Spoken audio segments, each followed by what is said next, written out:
Hello and welcome FPL managers. Welcome to Ghono Football, and of course we are back. And it's been quite a scintillating game week for those who has Gareth Bale, Harry Kane, and Heung-min Son. Of course, the controversy is also about to keep Bruno or not to keep Bruno, to sell Bruno or to sell. The community seems divided, but that's what I understood. And I'm already sell kore felechi. At least I am not the one, so don't blame me. Karon amake sob somoy kufa bola hoy. But I'm not the Kufa this time, at least. So I'm happy. But anyway, good to have you guys. Parvez, welcome. And of course, Ashfaq, as usual, thank you so much for joining. And good to have you. Thank you for having me.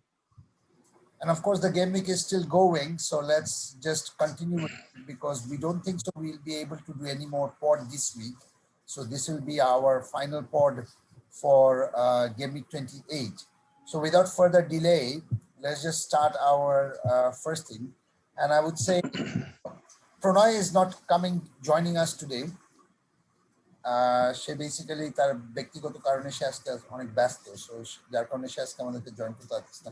But anyway FPL ভাই আমি যেটা শুনছি প্রণয় ভাই হচ্ছে পলাতক, মানে লিভারপুলের খারাপ রেজাল্টস এর জন্য সেই মুহূর্তে দেখানো কয়েকদিন বন্ধ রাখছে আর কি, সেরকম নিউজ শুনছি। রাইট আজকে আমরা পারভেজকে অ্যাটাক না করি এই কারণে যে বেচারা একলা, দেন হিল সে লাইক দুইজন ম্যানচেস্টার ইউনাইটেড মিলে একজন লিভারপুলের ধরছে, জিনিসটা একটু শুনতেও খারাপ লাগে। হ্যাঁ, মানবাধিকার লঙ্ঘন হইতে পারে এখানে আবার, সো সেই ক্ষেত্রে সমস্যা আছে। বাট এনিওয়ে পারভেজ ভাই চেহারা দেখাচ্ছে, উনি সাহসের পরিচয় দিচ্ছে, এটাই ওনার কৃতিত্ব আসলে। Right, exactly. So FPL managers, if you are watching this show, please subscribe, and if you do like our content, please do subscribe. And of course, সমস্ত আপডেটের জন্য you can always follow us on Facebook and on our Twitter page, কারণ আমরা সবকিছু ওখানে provide করছি। So yeah, that would be great, and continue supporting us because your support has been great so far and we sincerely appreciate it. So thank you so much for that. So as usual, আমরা আজকে যেটা করব সেটা হলো fixtures, players to consider from defensive point of view, midfielder point of view, forwards point of view. And of course আমরা captains discuss করব, plus captains যেসব teams কে ফেস করবে তাদের ডিফেন্সিভ স্ট্যাটস আমরা ডিসকাস করব, প্লাস ক্যাপ্টেন্স এর home and away discuss করব। So let's do that. So Parvez, take it away. Yeah Nadeem, এখন পর্যন্ত গেম উইক 27 চলতেছে। আজকে খেলা আছে এখনো দুইটা এবং আগামীকাল একটা খেলা আছে। তো আজকে গেম উইক 28 নিয়ে যেটা আমরা আলোচনা করব, তাই গেম উইক 28 এর যেই 10টা ম্যাচ আছে এখান থেকে আমি সব ম্যাচের কথা বলবো না, আমি 3-4টি ম্যাচের কথা বলবো যে ম্যাচগুলো আসলে FPL পার্সপেক্টিভ থেকে অনেকটা ফলপ্রসূ হতে পারে। যেমন আমি প্রথম ম্যাচটা যদি বলি তাহলে এভারটন ভার্সেস বার্নলে। এভারটন বার্নলের খেলাটা অনেকটা ফলপ্রসূ হবে বিকজ এখানে অনেকগুলো FPL অ্যাসেট আছে, রিচার্লিসন থেকে শুরু করে ডমিনিক কালভার্ট-লিউইন। তো প্লেয়ারের দিকে না তাকাই আমি যদি এভারটনের টিম পারফরমেন্সের দিকে তাকাই তাহলে আমরা দেখবো যে এভারটনের অ্যাটাকিং পারফরমেন্স এখন যথেষ্ট ভালো, তারা যথেষ্ট অ্যাটাকিং খেলতেছে এবং তারা স্কোর করতেছে, এবং বার্নলের ডিফেন্সিভ যথেষ্ট ভুল করতেছে। তো দ্যাটস ওয়াই এই ম্যাচটা থেকে আমরা আশা করতে পারি যে একটা ভালো স্কোরিং ম্যাচ হবে। তারপরে আরেকটা ম্যাচের কথা যদি বলি এরপরেই, তাহলে আমি সেটা বলবো Southampton versus Brighton. Southampton last কয়েকটা গেমকে তেমন ভালো না করতে পারলেও তারা কিন্তু লাস্ট ম্যাচে কিন্তু যথেষ্ট ঘুরে আসছে, যদিও তাদের ড্যানি ইংস ইনজুরি, এবং ড্যানি ইংস এর ইনজুরিটা একটু ভালো ইনজুরি এরকম আমরা জানতে পারছি।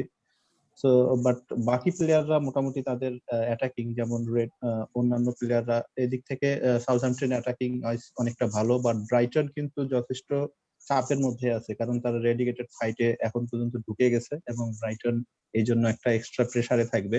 তো এইটাকে কাজে লাগাবে সম্ভবত সাউথহ্যাম্পটন, এবং এইখান থেকে আসলে একটা ভালো ম্যাচ আশা করতে পারি আমরা।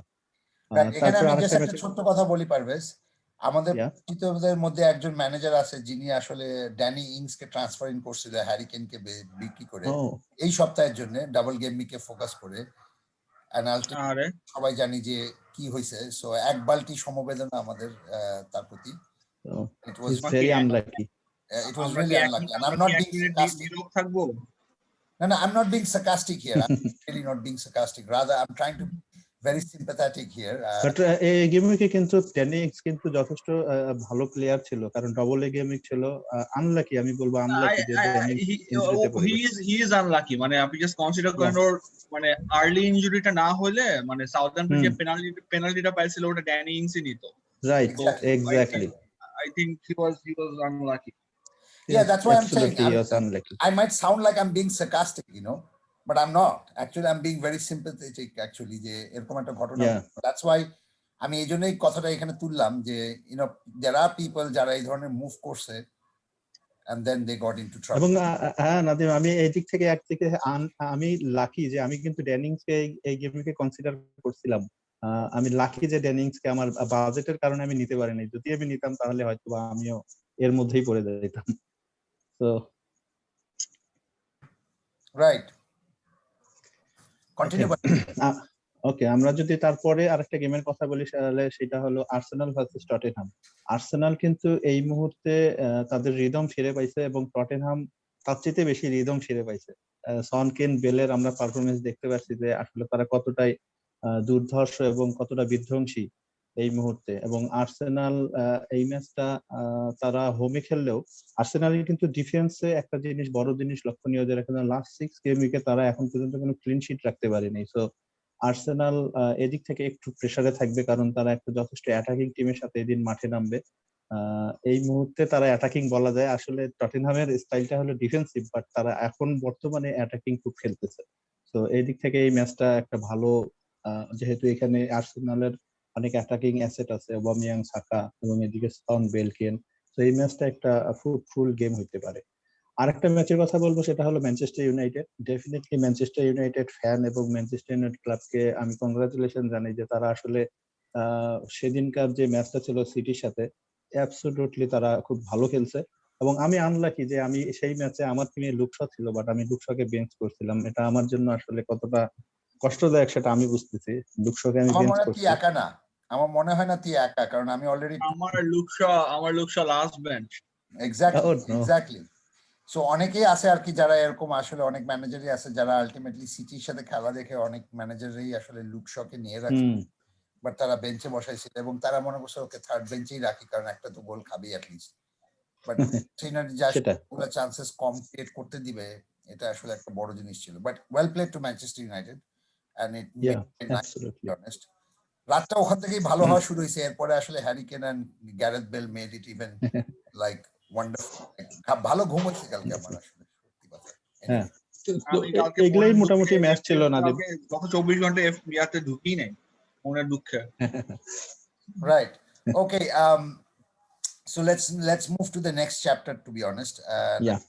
Yeah, so Fulham সিটি বা চেলসি নিয়ে কোনো ইয়া নাই? চেলসি যে ম্যাচটা, এই ম্যাচটা আসলে চেলসি এবং লিডস এর যে ম্যাচটা, এই ম্যাচটা কিন্তু দারুণ একটা ম্যাচ হইতে পারে, কারণ একটা ডিফেন্সিভ টিমের বিপক্ষে লিডস এর মতন একটা টিম। লিডস কে আমি যদি বলি তাহলে এরা হইলো লো বাজেটের হইলে টটেনহাম। আমার মনে হয় যে লো বাজেটের টটেনহাম হইলো লিডস এই মুহূর্তে, কারণ তাদের কিন্তু যথেষ্ট অ্যাটাকিং অ্যাপ্রোচ আছে এবং তাদের অ্যাটাকিং প্লেয়ার গুলো অনেক ভালো।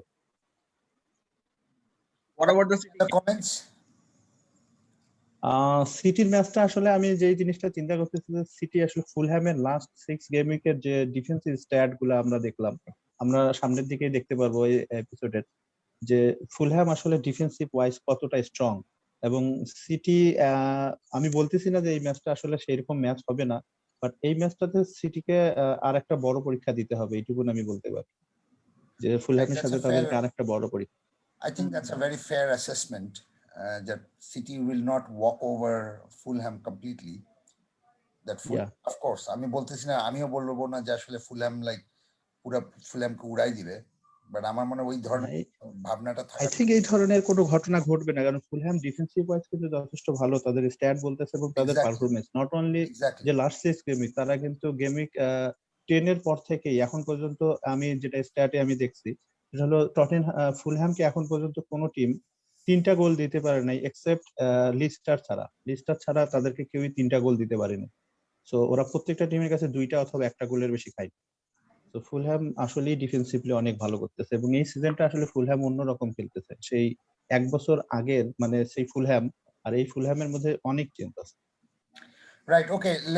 Let's move to the next section, and I think let's do the defenders quickly. প্রথমে যার নাম বলা উচিত আসলে সে হলো Luke Shaw, and of course আমরা দেখতেছি chances created 15 over the last 6 game weeks. Shot on target 3, তার মধ্যে আবার একটা গোল আছে, গতকালকের গোলটা আছে আর কি অবশ্যই। XG and X এর ক্ষেত্রে আমি লুক শর ক্ষেত্রে X এটাকে বেশি কনসিডার করব, এই কারণে যে 0.73, and আমার মনে হয় সেটা একটা ইন্টারেস্টিং ব্যাপার, এই কারণে যে আলটিমেটলি বাকিদের তুলনায় শুধু ক্রেসওয়েলই একজন আছে যে আলটিমেটলি 1.54, তাছাড়া বাকিদের সবার তুলনায় সেকেন্ড মূলক আমার মনে হয় Luke Shaw is the best. So সেই ক্ষেত্রে আসলে নাথিং এলস, বাট আমরা অলরেডি অনেকেই লুক শর উপরে চলে গেছি, এবং লুক শর বাজেট আসলে আমরা যখন লুক শকে প্রথম ফুট আলোচনার মধ্যে আমরা যখন ডিসকাস করছিলাম তখন কিন্তু লুক শর প্রাইস ছিল হলো প্রায় 4.8। এখন আমরা যেটা দেখছি যে সেটা হলো যে লুক শর প্রাইস হলো প্রায় 5.1, সো 5.9, yeah. সেক্ষেত্রে so anyway Ashfaq is having technical issues, so যার কারণে আমাদেরকে একটু ওয়েট করতে হচ্ছে, but anyway will continue and let Ashfaq settle his internet issues. এখানে আরেকটা প্লেয়ার হলো যেটাকে আমি আলটিমেটলি কনসিডার করব going forward is Rudiger, to be honest, এই কারণে যে Chelsea's fixtures look excellent except 1 or 2, এবং দ্বিতীয় কথা হচ্ছে যে টুকেল আসার পর থেকে Rudiger has been looking excellent. আমি রুডিগারকে গেমিক 23 নিয়েছিলাম, এবং গেমিক 23-তে যেদিন নিয়েছিলাম সেদিনই আলটিমেটলি সে ওন গোলটা কনসিড করছিল আর কি। সো ইট লুক লাইক আমি হলো সেই কুফা আর কি, যে নেওয়া মাত্রই আলটিমেটলি রুডিগারের ওন গোল হয়ে যায় আর কি। So it looked like that, but ultimately it wasn't, to be honest, কারণ এরপর থেকে রুডিগার আমাকে কন্টিনিউয়াসলি ভালো পয়েন্ট দিয়ে যাচ্ছে, and it's been a very good move. It was worth the risk, যে রিস্কটা আমি নিছিলাম। অনেকেই বলছিল সে রোটেশন হতে পারে জুমার সাথে এই সেই, আমি সেটাতে কেয়ার করিনি এই কারণে because of his price. So 4.5 মিলিয়নের একটা প্লেয়ারকে নিয়ে যদি আমি রিস্ক না নেই, আমার মনে হয় আমি 12.6 12.6 সালার মতো প্লেয়ারদের সাথে আসলে কিভাবে রিস্ক নিব। So that is why I went with it, and I think it turned out to be a very good move in the end. And I'm now really looking at doubling up on Chelsea, to be honest. এখন জানি না কোন প্লেয়ারটাকে আমি develop করব, that I haven't considered, but definitely Rudiger is somebody who's cheap, who's present, who's playing all the matches, and who's getting you clean sheets. Chatta already, আমরা দেখছি last 5 matches, so something definitely worth considering.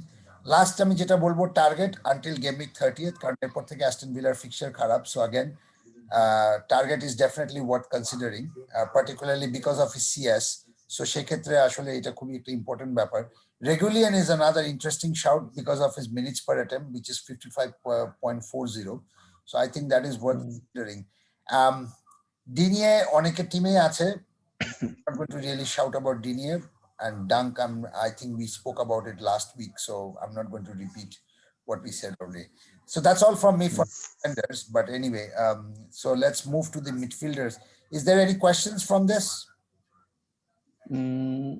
No, nothing else, Nadim. আমার কাছ থেকে এখানে আর তেমন কোনো question নাই যে ডিফেন্ডারের মধ্যে। Right, okay. Ashfaq, anything else from you? So no CG defenders currently? These are no City defenders because we do have Cancelo and we do have Stones, and we have covered them a lot. ঠিক আছে, আর হচ্ছে যে এখন হলো slightly যতটুকু দেখা যাচ্ছে যে there is a shift in a sense যে অনেকে অলরেডি একটা করে সিটি ডিফেন্ডার বিক্রি করে দিয়ে আর people are cutting De Bruyne and no City. I can't hear you, Ashfaq. Here? I can't hear you. Anyway, I think there's serious internet issue with Ashfaq's place, so apologies for that. But anyway, Parvez, so midfield. Nazim, আমরা midfielder সেকশনে যদি আসি তাহলে এই মুহূর্তে আসলে most important question হলো যে আমাদের সামনে গেম উইক 29, একটা বড় ব্ল্যাঙ্ক গেম উইক, এবং তারপরেই আসতেছে 30 গেম উইক। তো এখন থেকে কিভাবে ম্যানেজ করে যাবে সেই দিক থেকে যদি আমরা তাকাই তাহলে আমার কাছে যে টিমগুলার প্লেয়ার গুলার কথা মাথায় আসবে সেটা হলো আর্সেনাল এবং টটেনহাম, তার সাথে যদি আমি অ্যাস্টন ভিলা এবং লিডস, বাট লিডস এর এই সামনের ফিকচারটা খারাপ থাকার কারণে এখানে লিডস এর প্লেয়াররা কনসিডার হয়নি। অলরেডি অনেকের টিমে রাফিনহার মতন প্লেয়াররা আছে। এখানে যদি আমি তাকে যাই অবামিয়াং এবং সাকা, তারা আর্সেনালের, এবং ওবামিয়াং এর একটা ইন্টারেস্টিং জিনিস হলো ওবামিয়াং কিন্তু লাস্ট 6 গেম উইকে 3.18 এক্সজি নিয়ে কিন্তু দুর্দান্ত ফর্মে আছে এবং সবচেয়ে বেশি 4টা গোল আমরা এই মিডফিল্ডারের মধ্যে দেখতেছি। এবং ইন্টারেস্টিং জিনিস হলো ওবামিয়াং কিন্তু এখন পর্যন্ত তার সবগুলা ম্যাচে যেগুলাতে অ্যাটেন্ড করছে তার লাস্ট 6 গেম উইকে তার 80% গোল ইনভলভমেন্ট, মানে আর্সেনাল কোনো গোল করলেই তার 80% এর মধ্যেই ওবামিয়াং থাকছে। So it is very important যে ওবামিয়াং আসলে গোলের মধ্যে ফিরছে এবং সে ইনভলভমেন্টের মধ্যেও আছে। এবং আরেকটা জিনিস আমরা যেটা জিনিস এই জায়গাটাতে দেখতে পাচ্ছি যে ব্রুনো ফার্নান্ডেজ, অনেকেই ব্রুনো ফার্নান্ডেজ, ইভেন আমি ব্রুনো ফার্নান্ডেজকে একটা রিস্ক নিয়েছিলাম, বাট আমি সেটাতে ধরা খাইছি বলা যায়। ব্রুনো ফার্নান্ডেজকে আমি বের করে দিয়েছিলাম, এটা আমার টিমের জন্য একটু ক্ষতি করছে। এবং ব্রুনো ফার্নান্ডেজের রেকর্ডটা যদি আমি দেখি, সে 4টা গোল করছে এবং তার এক্সজি কিন্তু 2.06। এবং তার আরেকটা জিনিস হইলো তার shot on target. Bruno Fernandes কিন্তু শট অন টার্গেটে কিন্তু অনেক ভালো পজিশনে আছে। শট অন টার্গেট কিন্তু তার লাস্ট 6 গেমকে 6টা। তো এইটা একটা ইন্টারেস্টিং জিনিস। আর বেল এবং সনের কথা যদি আমি বলি, তাহলে বেলের কথা আমি নতুন করে কিছু বলবো না। লাস্ট গেমে আমরা বেল, সন এবং কেনকে নিয়ে একটা ভালো কম্পারিজন করছি, সেখানেই মোটামুটি অনেক কিছু ক্লিয়ার হয়ে গেছে। সনের কথা যদি বলি, তো সন কিন্তু আসলে অ্যাসিস্ট এবং এক্স এর দিক থেকে অনেক আগে, 3.47 এক্স এ নিয়ে সন কিন্তু অনেক অনেক আগায় আছে অন্যান্য প্লেয়ারদের কাছে। এবং সনের আরেকটা বড় জিনিস হলো বিগ চান্স ক্রিয়েট। এখন পর্যন্ত সন কিন্তু 6টা বিগ চান্স ক্রিয়েট করছে, যেটা আসলে অন্য কোনো মিডফিল্ডারের এই রেকর্ডটা এখন পর্যন্ত নাই লাস্ট 6 গেম উইকে। আর একটা জিনিস যদি আমি দেখি, এখানে আমি দুইটা প্লেয়ারের কথা বলবো, যে দুইটা প্লেয়ার আসলে এখানে অনেকেই মনে করতে পারে যে এরা কেন এখানে আসলো আর কি কনসিডারেশনে। সেটা হলো, একটা হলো নেটো। নেটোর কথা যদি আমি দেখি, তাহলে নেটোর এক্সজি এবং এক্স এ এই দুইটা যদি দেখা যায়, মোটামুটি ভারসাম্য আছে দুইটার মধ্যে। সে গোলের মধ্যেও থাকতেছে এবং অ্যাসিস্টের মধ্যেও থাকতেছে। এটাতে 1.35 তার এক্সজি এবং 1.38 হলো তার এক্স এ, যেটা আসলে খুবই ইন্টারেস্টিং একটা জিনিস। এবং নেটোর আরেকটা বড় জিনিস হলো, সে কিন্তু এখন পর্যন্ত যথেষ্ট ভালো গোলের মধ্যে অ্যাটেম্প দিচ্ছে, 16 গোল অ্যাটেম্প, এবং তার মধ্যে 8টাই হলো ইন বক্স অ্যাটেম্প। এবং নেটো কিন্তু সামনে 29 কভার করবে এবং 30 তো 29এও তার একটা ম্যাচ আছে। তো এই জন্য নেটোকে অনেকেই কনসিডার করতেই পারে। আরেকটা হলো মাউন্ট। মাউন্টের আমি 29 ব্ল্যাঙ্ক থাকলেও মাউন্টের কিন্তু 28 এবং 30 এই দুইটা গেমই কিন্তু যথেষ্ট ভালো আছে, দ্যাটস ওয়াই। এবং মাউন্টের এক্সজি এবং এক্স এ কিন্তু যথেষ্ট ভালো। অন্যান্য তার কিন্তু সেকেন্ড বেস্ট হলো তার গোল অ্যাটেম্প, ইন বক্স হলো 9টা এবং গোল অ্যাটেম্প হলো 14টা। সো মাউন্টকেও কনসিডার করতে পারে, যদিও আজকে কিন্তু যে খেলাটা হচ্ছে মাউন্ট কিন্তু আজকে বেঞ্চে আছে, বাট এটা হয়তো বা রেস্ট দেওয়া হয়েছে কারণ লাগাতার কিছু ম্যাচ হচ্ছে। আর তেমন জিনিসটা নয়। যেমন সিগারসনের কথা আমি বলবো না, কারণ এখানে সিগারসন স্লাইটলি ইনজুরি আছে। সিগারসনের আসলে ইনজুরিটা দেখে তারপরে, বাট তার রেকর্ড কিন্তু যথেষ্ট ভালো সিগারসনের, তার এক্সজি এবং এক্স এ দুইটাই অনেক ভালো। আর ডিব্রুইনের জিনিসটা যে হলো, ডিব্রুইনের ইম্পর্টেন্ট জিনিস হলো যে গোলের মধ্যে অ্যাটেম্প নিচ্ছে এবং তার মিনিট পার অ্যাটেম্প, এই দুইটা জিনিস অনেক ভালো। মিনিট পার অ্যাটেম্প কিন্তু সে 25 মিনিট পর পরে একটা করে অ্যাটেম্প নিচ্ছে এবং তার গোল অ্যাটেম্প হলো 16টা এবং ইনবক্স অ্যাটেম্প হলো 6টা। সো ওভারঅল কনসিডার করলে এই মুহূর্তে আসলে কারণ সিটির ডিফেন্স দিকেই অনেকের ফোকাস আছে, বাট ফরওয়ার্ড লাইন অনেকের ডিফেন্সকে ল্যাক করে এখন ফরওয়ার্ড লাইনে অ্যাটাকিং প্লেয়ারে আসতেছে। সো ডিব্রুইন একটা যথেষ্ট ভালো প্লেয়ার হতে পারে। তো এই মোটামুটি ছিল আমার কাছে মিডফিল্ডার। ইন্টারেস্টিং। আমি যে শুধু জাস্ট বেলের ব্যাপারে একটা পয়েন্ট বলতে চাচ্ছিলাম, সেটা হলো যে গত গেম থেকে কিন্তু আমরা বেল, সন অ্যান্ড কেনকে নিয়ে একটা কম্প্যারিজন করেছিলাম আমাদের ফুট আলোচনায়, এবং সেখানে বলেছিলাম যে ক্রিস্টাল প্যালেসের যে স্ট্যাটিস্টিক্স আমরা দেখছিলাম, এবং সে কারণে আমরা যেহেতু হ্যারি কেনকে ক্যাপ্টেন হিসেবে কনসিডারও করেছিলাম, সেটা শুধু আমাদের ফুট আলোচনায় না, প্লাস আমাদের টিম অফ দ্য উইকেও কিন্তু আমরা এটা ডিসকাস করেছি। So ultimately out to be a very good match, and of course যে ডিফারেন্সিয়ালের কথাটা আমরা বলেছিলাম 0.06%, আমার মনে হয় সেটার কারণে আলটিমেটলি যেটা হচ্ছে, অ্যাটলিস্ট আমি যেটা বলছিলাম ভিডিওর মধ্যে, যে যারা আমাকে চেনে বা যারা আমাকে জানে যে আমি কিভাবে খেলাটা খেলি, I definitely decided to go ahead with it and it proved to be a very good one, so I'm quite happy with that. এই জন্য বললাম যে রাতটা কালকে একটু সুহানা লাগছিল, but anyway If you haven't watched, please do watch it back. And we kind of made a very good case for Gareth Bale and for Harry Kane. Also Nadim, আমিও lucky যে আসলে আমিও এই তিনজনটাকে আমার টিমের মধ্যে রাখতে পারছি, সন, কেন এবং bell. Right, exactly. Ashfaq, anything to contribute in the midfielders? Right. So আমার দুইটা আর কি জিনিস বলার ছিল। নাম্বার 1 হচ্ছে রিগার্ডিং আর্সেনাল অ্যাসেটস। তো what I can understand is Arteta recently তার press conferences বা তার recent comments he's probably prioritizing currently the Europa League over the Premier League matches because I believe he thinks this is the best way for him, for Arsenal, to get into Europe. So সেখানে there is a chance যে some of the premier assets বা some of the better assets Arsenal team might be benched. এখানে Aubameyang has hit some kind of form, so he's scoring goals, but because he'll be because Arsenal will be prioritizing the Thursday matches, so Thursday match khele Saturday there is a chance that Aubameyang or Saka might not start, but there will be rotations. So jara Arsenal invest korben should consider the Europa League matches to get an understanding of their lineup. Karon Arsenal, unlike other teams like Spurs and Leicester এখন নাই আর Europa লিগে, তো Arsenal is actually prioritizing their best teams in the Europa League. That's a very good point. That's a very, very good point. Yeah. আমার next point হচ্ছে কি যে regarding the differentials on Bale, Son and Kane. So it's a very, very good combination because Salah flopping and premier assets এই মুহূর্তে একটা ঘাটতি আছে, but I'm a bit concerned regarding putting all your eggs in one basket.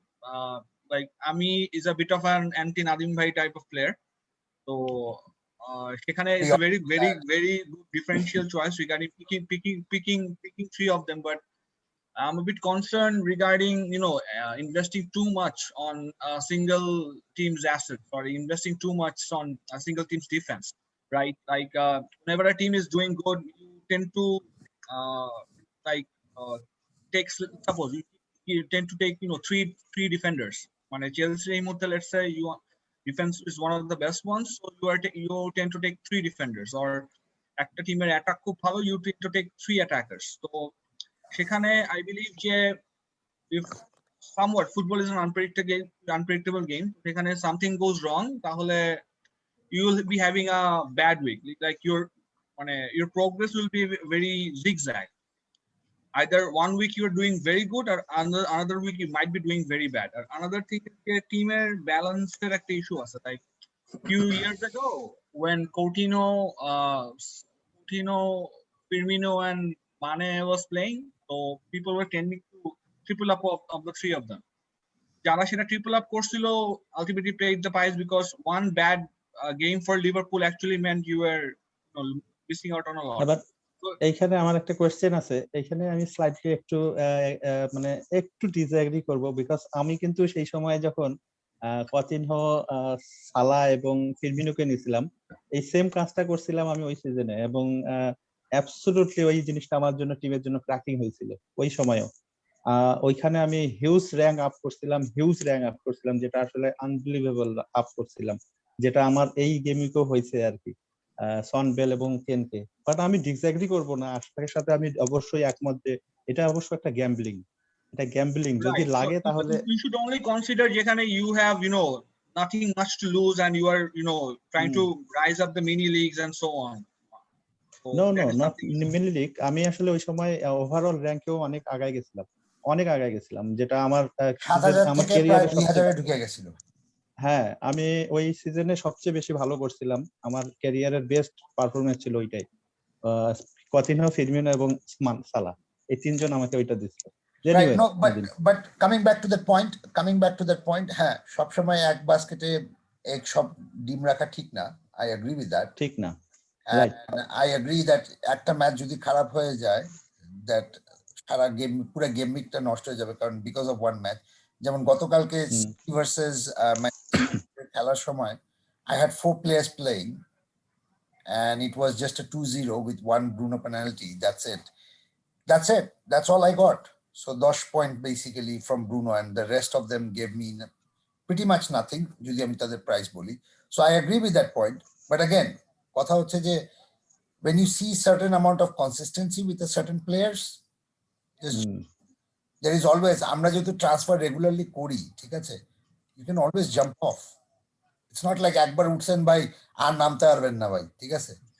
But last সিজনেও কিন্তু Rashford, Martial এবং এর মধ্যে কিন্তু এই কম্বিনেশনটাই ছিল, এবং তারা ওই কম্বিনেশনে যারা গেছে তারাও ভালো করছিল। Exactly, but anyway, it's a choice of it's a matter of choice, to be honest. Matter of choice. It depends on managers. আমি হইলে at least তাই করি, আমি যখনই ভালো কিছু দেখে I go double up or triple up, আবার যখন প্রয়োজন হয় বের করে দেই। Be ruthless. ঠিক আছে, প্রেম প্রীতি কেউ ভালো করলে I usually tend to double up, but triple up is something, you know, I think twice on. No, I agree with that. I agree with that. And not everybody does it, to be honest. No, I agree. Anyway, let's not go into midfielders discussion so much. কারণ আমাদের এখনো forward section বাকি আছে, এখনো captains বাকি আছে, hot topic বাকি আছে. So let's quickly cover, and we are already more than 3/4 of our show. So let's quickly cover this. So, forwards নিয়ে হচ্ছে সবার এই মুহূর্তে কনসিডারেশন থাকবে যে গেম উইক 29 এ কারা খেলতেছে, এবং যাদের অলরেডি প্লেয়ার্স খেলতেছে না তারা ফরওয়ার্ডস এমনই চুজ করার কথা যাদের গেম উইক 29 এ হয়তো ম্যাচ আসছে। First of all, Antonio, West Ham is playing Arsenal. So Arsenal versus West Ham game on game week 29 is something that can go either way. It can be an Arsenal win or it can be a West Ham win, but Antonio is someone যেখানে he has become a bit of an all-round player. He has been holding up the ball well. He has been involved in shots. He's been involved in assists. So the last 6 matches, the XG দেখেন Antonio is up there with the highest. Antonio আরেকটা বড় advantage হচ্ছে Antonio has absolutely no rotation, provided he keeps his fitness.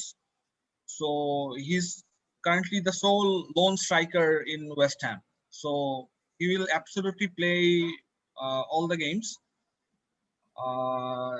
There is a small chance he might be involved in penalties or well, but I think Rice is a favorite penalty taker for West Ham. But Antonio, with his price point, you really can't go wrong. True. Harry Kane, based on his recent form after he's coming back from injury, মানে ওর last stats দেখেন is currently is outstanding. Goal is Ashfaq, we are having issues with your. We can't really hear it properly. Highest 16 goal attempts. Can you hear me now? Yes, now we can hear you clearly. Yeah, you're back again. Okay, so coming back to Kane, last week's game week say 4 goals, expected is 1.33, goal attempts is 26. So or stats dhare kache onno kono striker nai, so he has become a bit of a must have in your team. So I don't have Kane. Right. I'm already regretting it. I took a differential from a certain West Brom striker who's been punishing me. Okay, don't ask. So Kane is a must-have, or that is fantastic. He has the fixtures. He has a good fixture in game week 29. So if you don't have Kane, get him now. He has moved for diamond formation, has been excellent. Again, over the last 6 matches, he has scored 4 goals on par with Kane. Richarlisoner ভালো ফর্মের একটা বড় কারণ হচ্ছে because of the diamond formation, he has, so as a result he has defensive duty. So 4-2-3-1 formation, when he was playing at the left, he always had to track back and so on. So নতুন formation playing as the second striker, Richarlison is thriving, and at the same time Calvert-Lewin is somewhat deprived of the supply he usually gets. So if you are going to bring in a striker between Richarlison and Calvert-Lewin, I think this is the way to go. Martial, he has shown some promise, but people who have followed Martial over the last, this season overall, I think he's been a bit of an inconsistent player. So one of the reasons he started the last game was because Cavani was injured or not 100% fit. So before you begin Martial, I think you should monitor his form over a couple of games maybe, then actually bring him in, because we've all seen how much he can disappoint us. Watkins, আমাদের একটা বড় concern ছিল regarding Watkins goal involvement with Grealish gone. Watkins এর গোল involvement ওরকম হবে না, but I saw the last game, so Watkins is, I think, was unlucky not to have scored more points.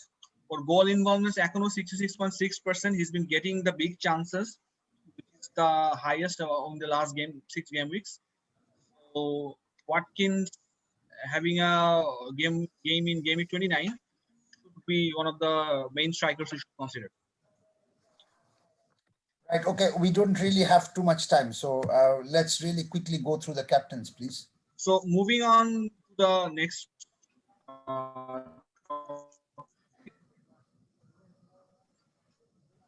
Ashfaq, we can't hear you.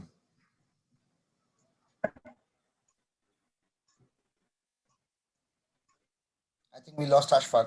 So let me cover it.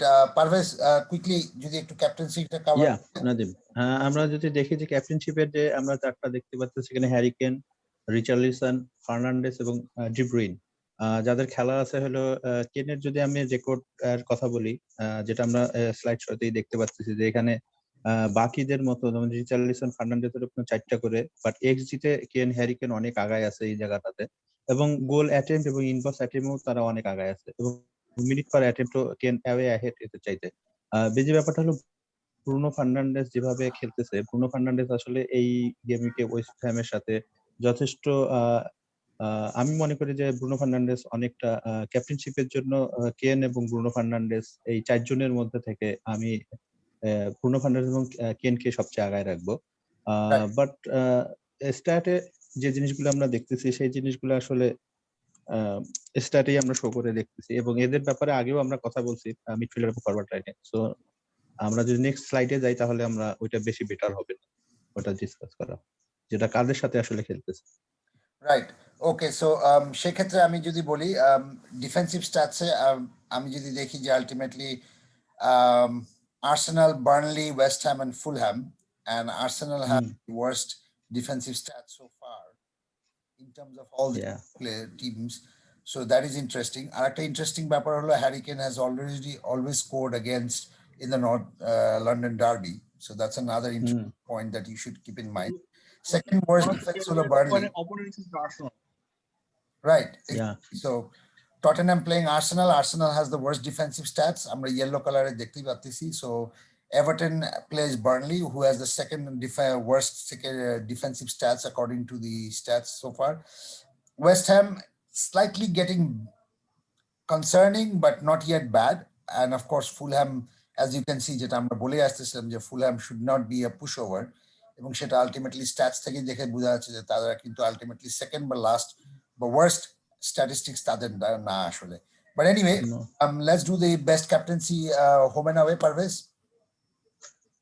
Nadim, আমরা যদি এখানে home and away যেটা দেখি তাহলে আমি দেখতে পাচ্ছি যে হ্যারি কেনের কথাটা যদি বলি, তাহলে হ্যারি কেন কিন্তু অ্যাওয়ে চাইতে হোমে কিন্তু যথেষ্ট ডিস্ট্রাকটিভ, এবং তার এক্সজি এবং এক্সএ আমরা দেখতে পাচ্ছি 8.72 হলো এক্সজি, 3.58 হলো তার এক্সএ, এবং তার অ্যাটাকিং রিটার্ন গুলা অ্যাওয়ে চাইতে হোমে কিন্তু বেশি, 17 attacking return.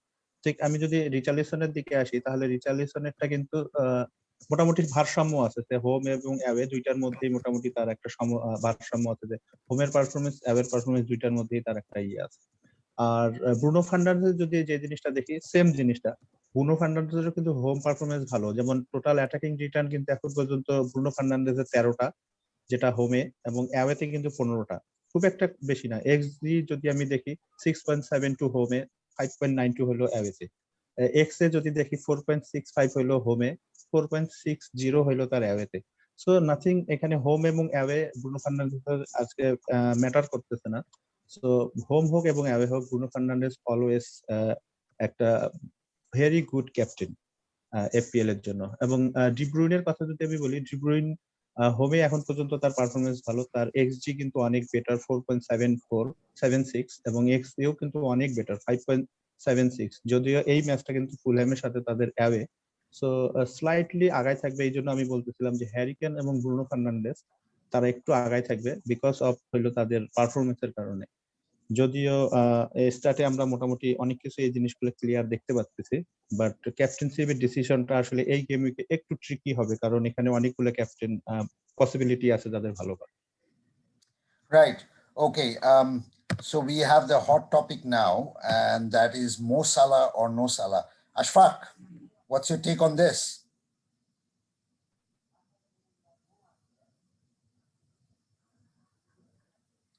I think we are losing Ashfaq today, really.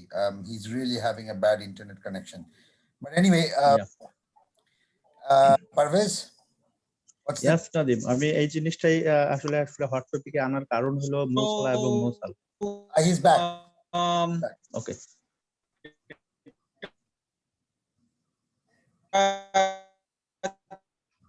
We can't.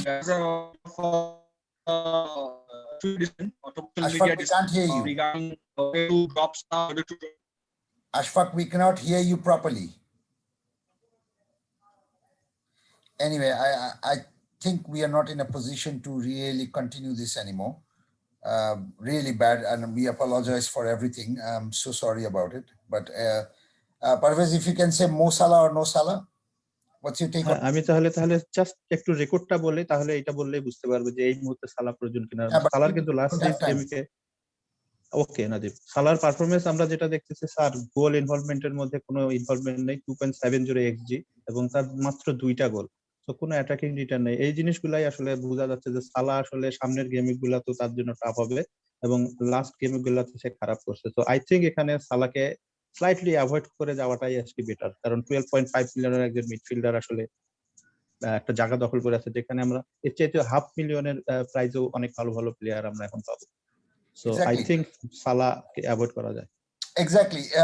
FPL আজকে একটা, বাট এটা আমার ব্যক্তিগত মতামত না, এটা আমার ব্যক্তিগত মতামত। বাট এটা আসলে ব্যক্তিগত মতামতের চেয়ে আমার কাছে মনে হয় this is quite a strong reason, কারণ FPL ফ্যান্টাসি প্রিমিয়ার লিগও আজকে একটা টুইট করছে, যে টুইটটা আলটিমেটলি কিছুদিন আগে গতকালকে অ্যাটলিস্ট ইয়ে করেছিল, মিস্টার গাওয়ার করেছিল, যে একজন রিনাউন্ড FPL ম্যানেজার। সে কিন্তু আলটিমেটলি 14 গেমিকের একটা কম্প্যারিজন করছিল সালার, যেখানে 11টা প্লাস এখন মাত্র 2টা গোল।